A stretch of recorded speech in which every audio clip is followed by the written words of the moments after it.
Hello and welcome to This Week in the Middle East. If you're a new viewer, welcome. And if you're coming back to hear us again, doubly welcome. Thank you. This week's a busy week, so we'll start with some headlines. In This Week in the Middle East, US Secretary of State Antony Blinken returned to Washington on the 8th of February after his fifth visit to the Middle East since the Gaza war began in October. Israel's Prime Minister Benjamin Netanyahu has rejected Hamas's latest offer for a ceasefire and return of hostages held in the Gaza Strip. A senior commander from Kataib, Hezbollah in Iraq, was killed in a drone strike on a vehicle in eastern Baghdad. The global oil industry will require $14 trillion in investments, or about $610 billion annually, until 2045 to meet rising energy demand. And Moody's has downgraded Israel's credit rating and kept its outlook negative. It cited material, political, and fiscal risks from its war with Hamas. So there we are. Antony Blinken, the Secretary of State of the most powerful state in the world, Kissinger's heir, has left after 5 visits. And what is there to show for it? Let's find out. Eddie, Blinken's left after 5 visits. Where does that leave us? Well, Francis, it's going to get a bit boring, this subject, because I've already lamented the feebleness of American foreign policy, their inability for the world's most powerful country to exercise any meaningful influence over a country which is their closest ally in the Middle East, which has got a population less than 10 million. They can't exercise any influence, let alone any pressure. But let's look at the big picture. The big picture at the end of, here we are. It's the 11th of February 2024, so we're right up to 4 months since this whole thing started, and we've still got the 4 elements which are making this crisis so toxic. The first one is Hamas still exists, its political structure is in place, and it's still fighting and evidently killing Israeli soldiers in Gaza. Secondly, the Israelis, rather than being shamed by what's happened, up to 30,000 dead now, 100,000 injured people, majority of them civilians, overwhelming majority of civilians, despite the ICJ damning report on them, and everything, the amount of things that have been said, instead of being shamed into changing course, in fact, are now doubling down. In effect, doubling down. So they are stepping up their military engagement. So that's 2. The third element is the feeble hope that Saudi Arabia would come on a white horse and arrive with trillions of dollars to hand out, control Hamas, suppress it, pay for reconstruction, normalize relations with Israel just like that. And even without our cast iron commitment to a Palestinian state, that's the third element, which is not going to happen, which means it's a third contributing factor to the problems. But the fourth, the most important one, which is Antony Blinken. And we discussed this, and I don't want to be offensive to our American friends, but Washington is going nowhere. And this week was another bad week for Biden because of this reports about his cognitive capabilities. It's now out in the open. And what that means is that Biden is looking weaker than he did a week ago, and which means, against obviously Trump as the person he's going to run about in November, which means that he's in no position to take any risk at all with his political base, his core political base, particularly not with his donors. So the 4 elements, they're all working together to keep this thing going indefinitely. We're going to be talking about this for months at least. And then the Saudis, from their side, have doubled down on what's the solution of the Arab Peace Initiative, where at one stage at the beginning they seemed to be discussing a little bit. They thought maybe we could do this, but then slowly it's become harder and harder as the Israelis remained hard. So they are saying we need a full state on the 67 borders and no messing around. Whereas Blinken is saying we might talk about a route to being a state. So the Palestinian statehood is looking very shaky. Well, the only interpretation of Blinken's behavior this week when he went to see Netanyahu is that he was attempting to offer a bribe. So if you change your position on this, the United States, can deliver all these good things, including normalization with Saudi Arabia and billions in reconstruction. Absolutely no negatives, no punishment at all. But the truth of the matter is that Saudi Arabia's position on this matter hasn't changed. It's changed least probably than any other country in the region. Saudi Arabia is going to be, in my opinion, will be the last country in the universe to normalize its relations with Israel. It's certainly not going to be the third after Jordan and Egypt, where we are, and it won't be the fourth. It's going to be the last, or more or less the last, because the Saudi Arabians are the key factor as far as the Arab and Islamic world is. They, to a certain extent, I'm with you, but that's so certainly they've toughened their position, because a year ago they were saying that it was the Arab Peninsula Initiative was the 67 borders, and at that stage they were talking about some minor adjustments here and there. They're now saying we're talking exact 67 borders, so it's become an even harder position. Well, yes, but I've always been the Saudi Arabians are very conservative and pragmatic and conservative, if you can be both at the same time. And the Saudi Arabians are extremely cautious. They were under a lot of pressure from the White House to come up, shape up. And they were under pressure from Trump as well. But they take their time, the Saudis. They have no elections. Crown Prince Mohammed bin Salman doesn't have an election in November or next year or in 5 years or 10 years. He's going to be there for his life. He's in no hurry, and the Saudi Arabians have no domestic political pressure at all for them to rush into a deal, and no matter how much pressure the Americans attempt to put on them.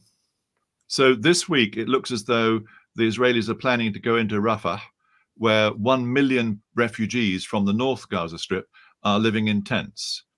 UNRWA is tearing its hair out, thinking, how on earth can we reposition these people? And so yet more chaos will be delivered on their heads. Well, again, I mean, to dwell on the appalling, atrocious suffering of so many people who already got nothing is distasteful. But it just looks like that what has been done in Gaza is an attempt to make it uninhabitable.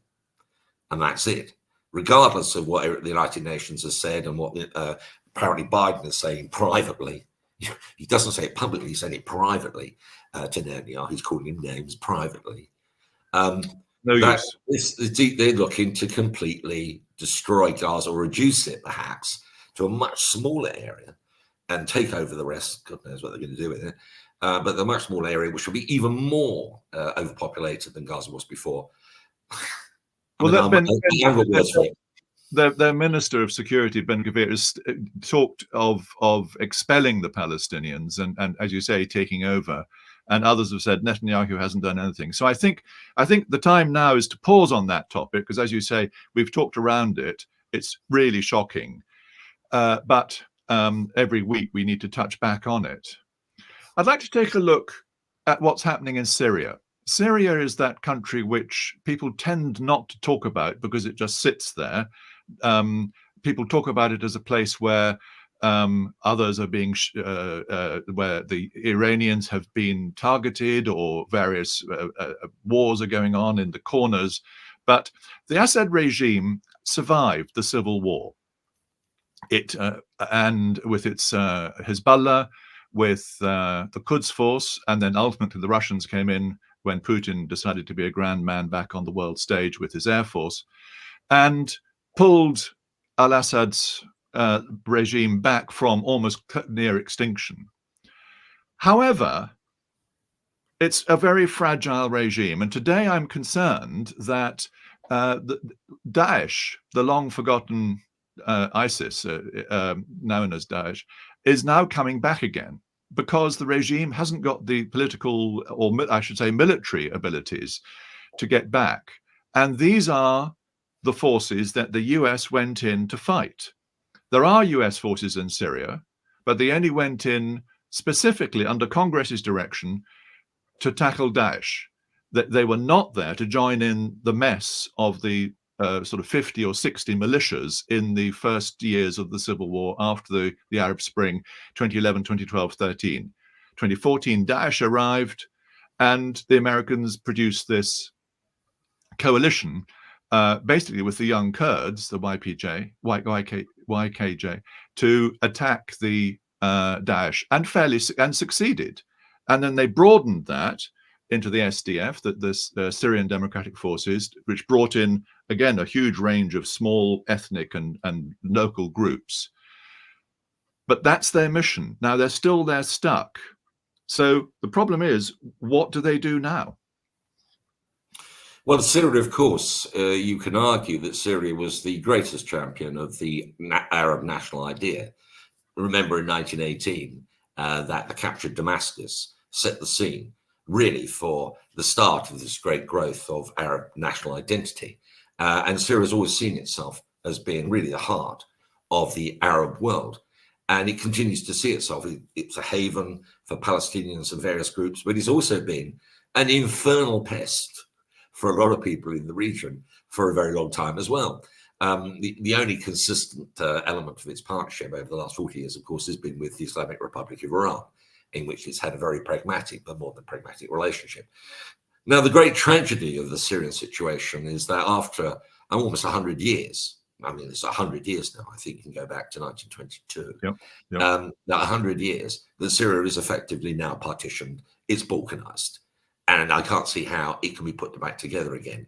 The Assad's government, which is one of the most sanctioned governments in the world, I mean, the sanctions against it are extremely tight at international level. And rightly so. After he's the guy who gassed, bombed, and tormented his own population. He destroyed Aleppo. Well, I get to, yeah, I mean, we can go through the list. I mean, this is a similar situation. Very long list. Hang on, to Saddam. The same thing happened to Saddam in 1990, after he invaded Iraq, Kuwait rather. Iraq was embargoed completely, complete sanctions on the country. And what the next 12 years do, with the sanctions do, but at the end of it all, people in the State Department, and I was talking to them at the 2001, 2002, they said that the sanctions actually made Saddam stronger. This is State Department people talking off the record, obviously. So we've had here in Syria, the sanctions been applied basically since 2012. So we're up to a sort of similar time span. It's 11 years of sanctions. Now, whatever they were supposed to achieve, they haven't delivered, because it's been Britain and America and the whole international community, well, initially at least the West, has gone for regime change. They want Assad out, and it hasn't happened. Now, I'm not going to moralize on this. All these things are terrible. But the point is that the regime, the government in Damascus, controls around half the population to 60% of the population. And those in the areas more to the west of the country. Now, the second part, which has been clipped off, is the area that you discussed, which is held by so-called Syrian Defense Forces, self-proclaimed Syrian Defense Forces, combination of Kurdish groups, many of them associated with the radical PKK, which is anathema to the Turks. Absolute anathema, that this group. And this is a kind of secular, these are the ones who like having their women dressed up as soldiers and fighting. And they're associated also with Arab groups, anti-Assad Arab groups on the more secular side. And it's in that area, of course, the American bases are there. And as we know, the Americans were put in there to protect the people of the region from Daesh. Now, the question is, he raised it, is it still active? But anyway, I'll come back to that. But it was generally held that, at least for like 4 years, that Daesh had been smashed in this part. So what were the Americans doing there? Anyway, we'll move on. And the third part is the area up in the northwest around Idlib, which is where it has been an area where some of the jihadist groups have actually been expelled to. Correct. So that's three. But these three elements, the country is effectively balkanized. What is interesting about the situation, coming back to now, is that despite its heritage, despite its the fact that it has been a long-standing champion of Palestinian rights, Assad said almost nothing about Gaza. True. Almost nothing. Nothing at all. There have been no demonstrations in Damascus, nothing. So the question that people are asking, what's going on? And the answer to that maybe is that Assad sees a glimmer of hope and normalization in the future. After all, he's been readmitted to the Arab League now. That's a really big one, given that, Gulf states are trying to depose him. That he's trying to get back into people's good books.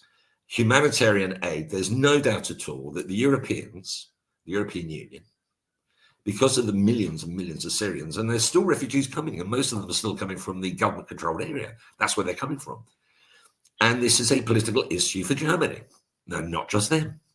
There's a resistance to the number of Syrian refugees and a desire to get many come back. How is that ever going to happen if Syria is going to be continued to be treated in the way it has been treated by the international community, with the economic conditions are so severe? Why wouldn't anybody want to leave? So there is speculation that Assad is actually currying favor, and he's keeping his head down, and he's keeping his nose clean, and he's not sticking his nose. After all, anyway, the Assad regime is a secular regime. Hamas and the Muslim Brotherhood were anathema for them. The Baathists are a secular nationalist movement. They're non-religious. And Hamas and the Muslim Brotherhood and other formations are long-standing enemies of Damascus. So the situation in Syria is, I don't know how to sum it up. It's a mixture of a nightmare and a headache and a waking dream. It's an appalling situation. And but curiously enough, in these circumstances, it's not quite as much a bother as perhaps Lebanon is, and maybe even Egypt could be, if things go the way they're going in Gaza, because the Israelis are clearly hoping that they can drive out the majority of the Palestinians are going to drive out into Egypt.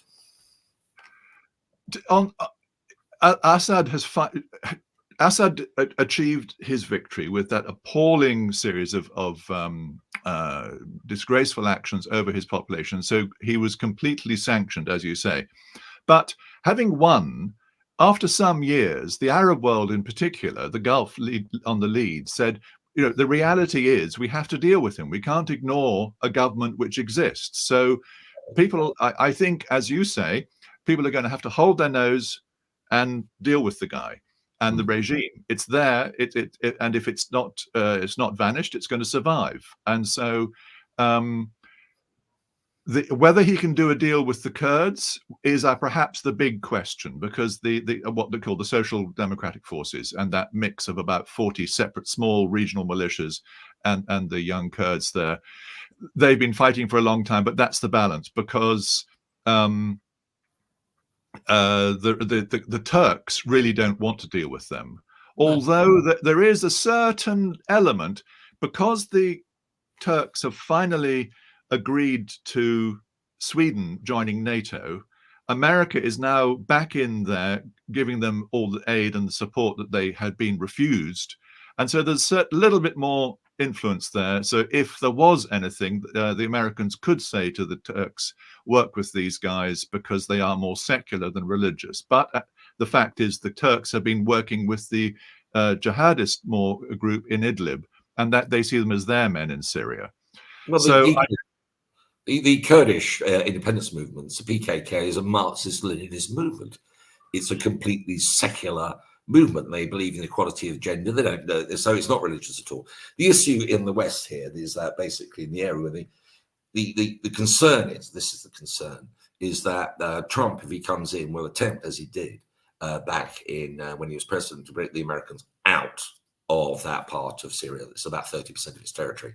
And the view is, if that were to happen, then the groups there, the self-proclaimed SDF and the other groups would collapse. They would not be able to resist the power of the Syrian armed forces, which of course is supported by Russia.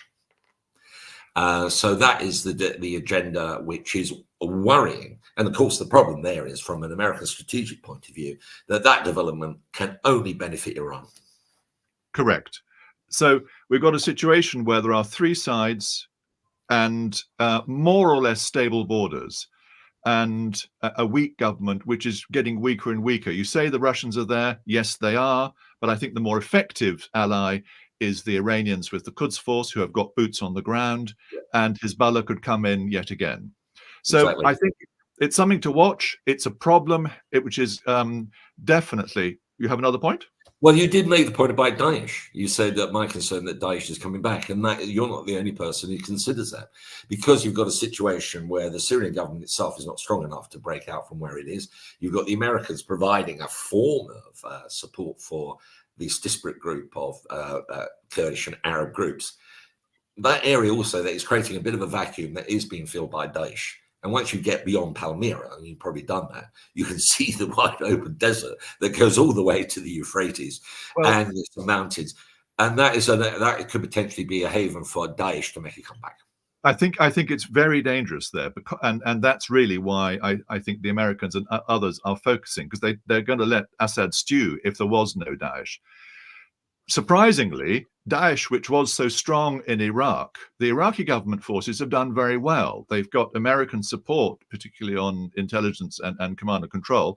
And Daesh is suffering in Iraq and has been driven back out. So they're still active and still working. Whereas the SDF and this mishmash of different militias, which we're talking of in the northeast of Syria, around the north and commercially in those places, they're heading south. The Daesh area is on the southern edge of the border, south of that area, to the east of where the government is failing to get there. So I think that will focus minds big time. Whether Daesh manages to recreate itself or metastasize into something else is a military question. I think it's unlikely, but it's the chaos. They see a vacuum and they love a vacuum. They'll jump in there. Well, they're always distracted about Gaza, aren't they now, Francis? That's where the attention is. Which is good news. If I was a commander in Daesh, I would say, I think I'll grab a few towns or two. Moving on, you brought up a very interesting report that the global oil industry will require 14 trillion in investments until 2045. Now, I thought we were trying to move off oil. Well, this is one of the great con jobs of all time that people honestly believe. For 30 years, I think it's more than 30 years, the Rio Earth Summit. Do you remember that one, Francis? I remember one of the first ones. Yes. One of my first really stinging articles about the climate crisis was a result of the Rio Earth Summit, and I think that was in 1991, or was it 92? Anyway, it was around that time. That was the first COP. It was. And everybody gathered together, and they've been happily gathering together. Now, over that period, what has world fossil fuel consumption done? It has gone up every year, inexorably, inevitably gone up. So despite all the hand-wringing, and God bless David Attenborough, he's a great guy, and Greta Thunberg, all gathering together, the great and the good all agree, the world agrees that something must be done about climate change. But the reality is fossil fuel consumption is still going up. And as long as fossil fuel consumption is going up, that means carbon emissions are going to go up. Now, the forecast is, I mean, the point that OPEC is making, and this was made actually by Sultan Al-Jaber, who was the chief executive of ADNOC, a good friend of ours, he said that it's just irrational to believe that the world can do without fossil fuels. Which is obviously true. This is an obvious fact. And why you can't state that without being accused of being a climate denier strikes me as being most bizarre. Now, OPEC's report, which came out this week from their Secretary General, he's pointing out that in order to satisfy the demand for energy that the world has, there's going to have to be more fossil fuel production. There will have to be, otherwise there's going to be an energy shortage. And for that, to the demand to be met to 2045, which let's do our sums on that one. That's 21 years. There's going to have to be this monumental amount of investment done. And the reality is, I think the consensus, this COP consensus, I think it's beginning to fray. I think the language, the rhetoric has often been overstated. It's been overcooked. I think some of the actions are kind of counterproductive.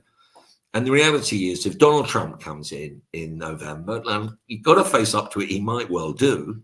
Yes, no question. He'll reverse Biden's plan. Biden presented himself when he was standing in 2020 as being the green president. He was going to have the most radical green agenda in world history. He was going to do more to decarbonize the American economy than anybody else has done.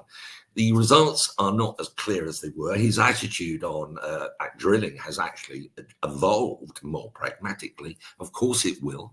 But if Trump comes in, I think you're going to see this whole green agenda beginning to fade away. And let's face it, once it starts costing people money, once the realities are there. We live in the United Kingdom, and the next Prime Minister who's going to be in 12 months' time is Keir Starmer. He's probably going to have a majority, which is going to be bigger than any parliamentary party in Britain has ever had. And one of the things he's gone out of his way to declare that he's not going to have this massive plan of a new Green Deal. which had been Labour policy for almost 10 years. And he's chucked it out the window this year. He's done it this year. He's done it, which tends to tell me, Francis, that the rhetoric and the language and the idealism about it, all very well founded, is beginning to run up to the hard realities, concrete realities of what the world needs in energy terms, and also just the views of a large proportion of people voting in America in particular. I don't know. I think that there is a direction of travel which has been well established. I mean, you say it's unraveling. I don't see that. No one's going backwards. The world is getting hotter. We are getting more extreme climate, and CO2 emissions need to be cut. So I don't think there's any question on that. And it's not that CO2 emissions being cut, Francis. That is not even what the agenda is. It's about reducing the rate of growth of green emissions. So that's an example of the kind of expectations that have been raised in the hearts of people, that our governments and our businesses are really plugged into a very radical decarbonisation policy. They're not. There is a direction of travel which COP is pushing, and so as it's moving that direction, and there is now, particularly in the West, there's a sort of moral imperative that this is an important issue, and people take it very to heart that this must happen. So I think there is, I agree, there will not be an acceptance of an energy gap. People are not going to suddenly run out of petrol, but there will be a very powerful need to move forward. And I think perhaps the route forward is in the renewables. I mean, you mentioned Sultan Al Jaber there, as you described him as head of ADNOC. Perhaps more importantly, for 15 years before that, he was head of Mazda, and he developed the UAE's alternative energies, renewable energies. He was fundamental in getting IRENA based there, the International Renewable Energy Authority. So there's a lot of interest in moving to the alternatives, and perhaps some of those trillions should be heading towards the nuclear energy, which could easily become a non-carbon but bridge the gap, the energy gap. Well, if you're prepared to have a nuclear power station in your back garden, Francis, I will be directing the nuclear planners in your area. I think we're all going to be dealing with them. We have to have them. I know, I would agree with you, but who wants a nuclear power station in their back garden? I think we're heading towards a world of not these vast big ones and lots of small ones in order to manage that gap. Because we will still need the energy. I think the hydrocarbons will, in the foreseeable decades, will be moving to be a less of an energy provider and more of a resource for industry with which to build.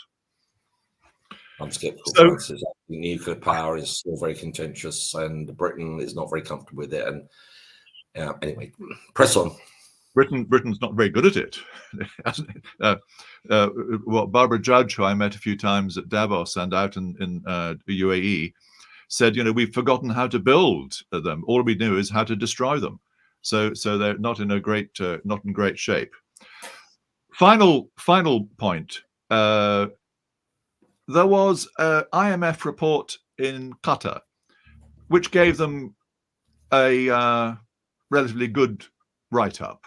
So saying, which is not very surprising, really. It said, a rich country is doing well. So what was the point you wanted to raise on that one?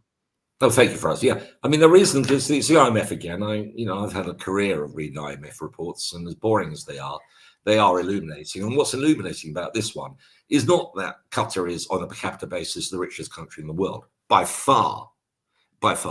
Its per capita GDP, if you count only the Qatari citizens, is now around $3 million. I mean, it's ridiculous. You said that's not the very interesting bit. No, that's not the most interesting bit, because everyone knows that the country's got more money than they know what to do with. And that's why they hosted the World Cup. Big success, but it cost a fortune. And even if you count the total population, which is about 3 million, if you count every single foreign worker there, which is about 90% of the population, the per capita GDP is still one of the highest in the world. That isn't what is interesting. Everyone knows that Qatar's loaded. And I've known that for years. That's why I used to do a lot of business there. What it shows is the appalling appalling truth is that one part of the Arab world and the Middle East is been bombed into the Stone Age. Effectively, the people in Gaza are living without electricity, without water, without sewage, without health, without education, with nothing. So we got one part of the Middle East population, Arab population, living on nothing. And then you've got another part of the population, the world, which is as rich as anybody in the universe is. There, and this has always been one of the great scandals of the Middle East region, is the huge difference in incomes between the rich and the poor. And if you look at Europe, for example, I mean, the income differential is nowhere near that on a per capita basis. Even the poorest part of Europe, if you go down to southern Spain or parts of Eastern Europe, you still haven't got the income differential. Certainly not in the United States. Nowhere in the United States have you got such a difference. Even in the Americas as a whole, if you go from the United States all the way down, Argentina and Chile, you simply don't do it. But the Middle East has had, for years, a large and growing regional economic inequality. And look at the situation. Look at Yemen. How is Yemen doing economically? It must be a disaster. Libya, the figure is something like 50% of young people are out of work. You've got Iraq, hardly a happy tale. Syria is a disaster zone, as we've heard. And now we got Palestine, and so it goes on. So the reason why I raised it is that if there is something that I would hope to see, you know, whilst I'm still breathing, is that more is done to spread the money around. So it's not just concentrated as much as it is in the pockets of the rich Gulf states, and it's spread around a bit more, and it does a bit more to help the region as a whole. I think that's a point, because in particularly, I mean, obviously your point on Gaza is well made right now. One can look at Syria, one can look at Iraq, one can look at Egypt.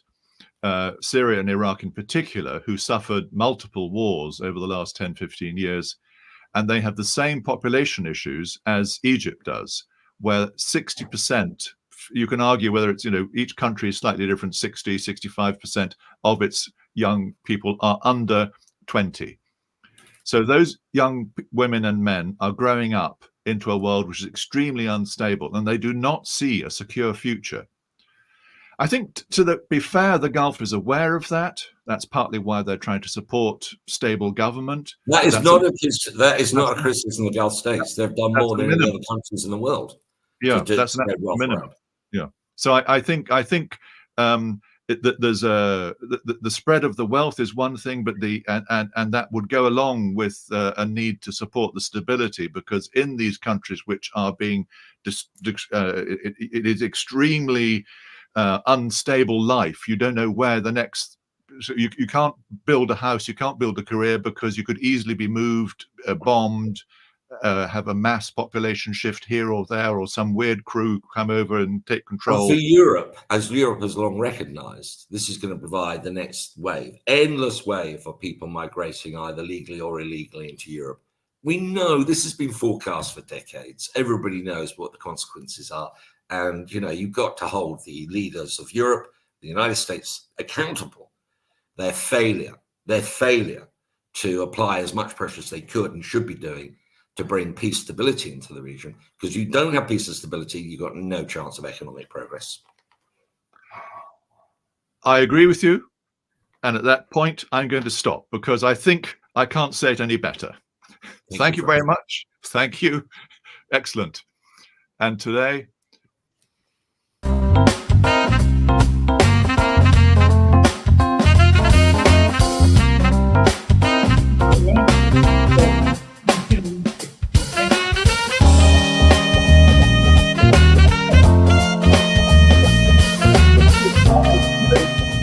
I know. Sorry.